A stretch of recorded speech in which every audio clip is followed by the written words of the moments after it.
धन्यवाद अध्यक्ष महोदय। मुझे आपने महामहिम राष्ट्रपति जी के अभिभाषण पे धन्यवाद प्रस्ताव पे बात करने का मौका दिया।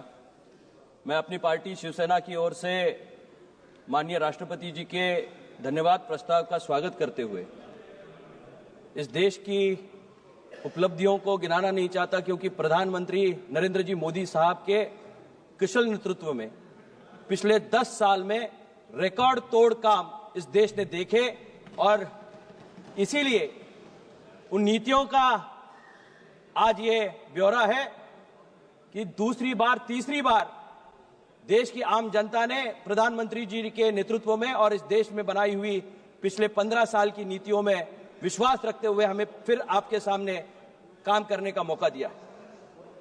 मैं राष्ट्रपति जी का अभिभाषण बहुत गौर से सुन रहा था।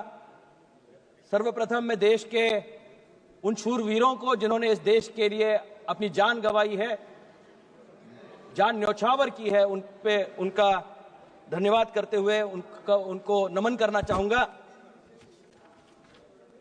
निश्चित रूप से ये जो अभिभाषण है ये सरकार की नीतियों का एक दर्पण है, बल्कि भविष्य का भारत कैसा होगा इसका एक दिशा दर्शक भी है। वर्तमान सरकार में यशस्वी प्रधानमंत्री नरेंद्र जी मोदी जी के नेतृत्व में आम जन, गरीब, किसान, मजदूर, अनुसूचित जाति, जनजाति, पिछड़े वर्ग के अर्थात समाज के सभी वर्गों के कल्याण की कृति की संकल्पना है।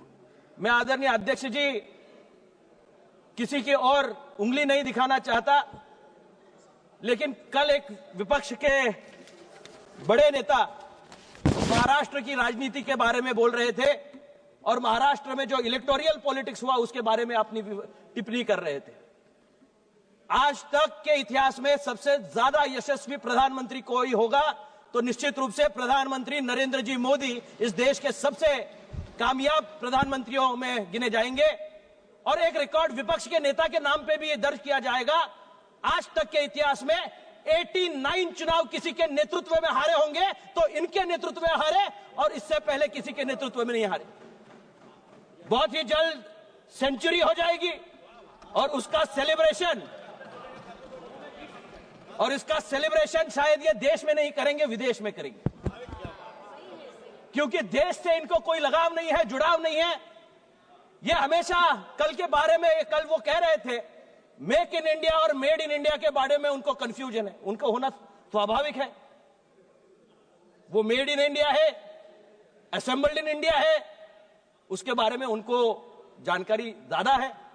निश्चित रूप से मैं कहना चाहूंगा इस देश की धरोहर को जो जानता है, इस मिट्टी से जुड़ा हुआ है, वो निश्चित रूप से मेक इन इंडिया क्या है वो जानता है। मेड इन इंडिया इस भारत का लौह पुरुष था और निश्चित रूप से वो आगे लेके जाने का काम आज नरेंद्र जी मोदी साहब यहां कर रहे हैं। भारत की राजनीति को एक नई ऊंचाई पे, इस देश के नव युवक को आगे ले जाने का काम नरेंद्र जी मोदी साहब के नेतृत्व में चल रहा है।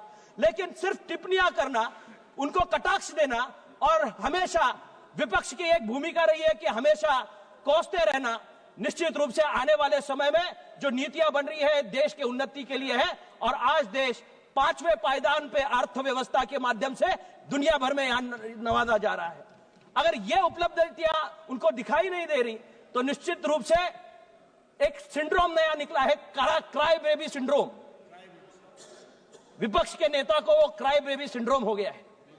हर एक मसले पे सिर्फ अपना रोना रोना, देश के सामने गलत मैसेज निकालना, दुनिया भर के सामने भारत को नीचा दिखाना, यही उनका काम चल रहा है। और उनके पुराने शासनकाल में भी इस देश को चाइना के सामने झुकने के लिए किसी ने मजबूर किया हो तो इन्हीं की नीतियों की वजह से चाइना के सामने हमें झुकना पड़ा था। लेकिन आज सीना ताने हम कह सकते हैं कि चाइना को आंखें दिखाने का काम नरेंद्र जी मोदी साहब की गवर्नमेंट एक माध्यम से, दमखम से यहां कर रही है। आज ये चुनावी माहौल नहीं है, लेकिन महाराष्ट्र की जनता ने जो चुनावी मैंडेट दिया है, उस टाइम सिर्फ एक चुनाव नहीं हुआ था सर, 2 चुनाव हुए थे। महाराष्ट्र में चुनाव हो रहे थे, उसी के साथ वायनाड में भी चुनाव हो रहा था, वहां प्रियंका जी लड़ रही थी। अगर गफलत महाराष्ट्र के चुनाव में हुई है तो गफलत शायद वहां वयनाड में नहीं हुई क्या? वयनाड में आप उसका समर्थन करते हो, उसे लोकतंत्र का विजय मानते हो, और दूसरी तरफ लोकतंत्र के माध्यम से जिस महाराष्ट्र ने सबसे ज्यादा मैंडेट एकनाथ जी शिंदे के साहब के नेतृत्व में हुई सरकार को तब टाइम में दिया, आज देवेंद्र जी उसको आगे लेके जा रहे हैं, उसको कोसने का काम और नीचे दिखाने का काम ये कर रहे हैं। इनका लोकतंत्र में विश्वास नहीं है, इनको प्रजातंत्र में विश्वास नहीं है, इनको एक फैमिली की राजनीति में विश्वास है। और निश्चित रूप से मैं शिवसेना पार्टी की ओर से यह जरूर कहना चाहूंगा, आज जो नीतियां बनी है उसमें सर,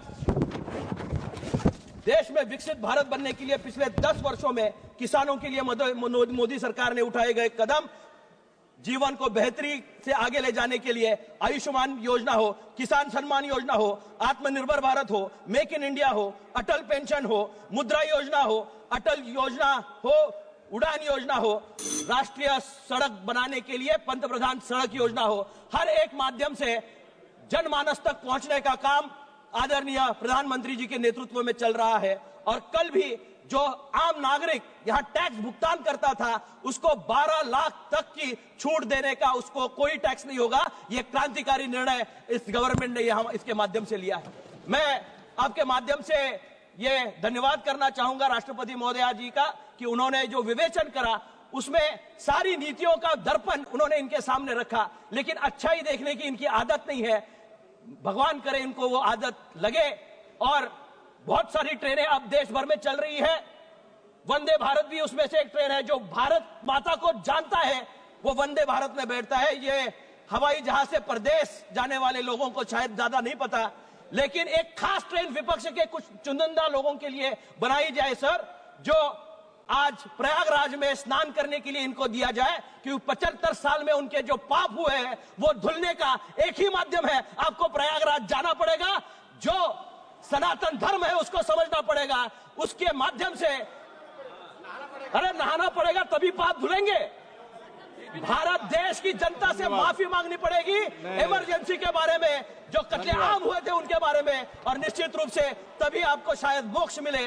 मैं इन्हीं शब्दों के साथ शिवसेना की पार्टी की ओर से इस प्रस्ताव का समर्थन करते हुए अपने बातों को विराम देता हूं। जय हिंद, जय महाराष्ट्र। धन्यवाद। माननीय श्री जयंत बासु मतारी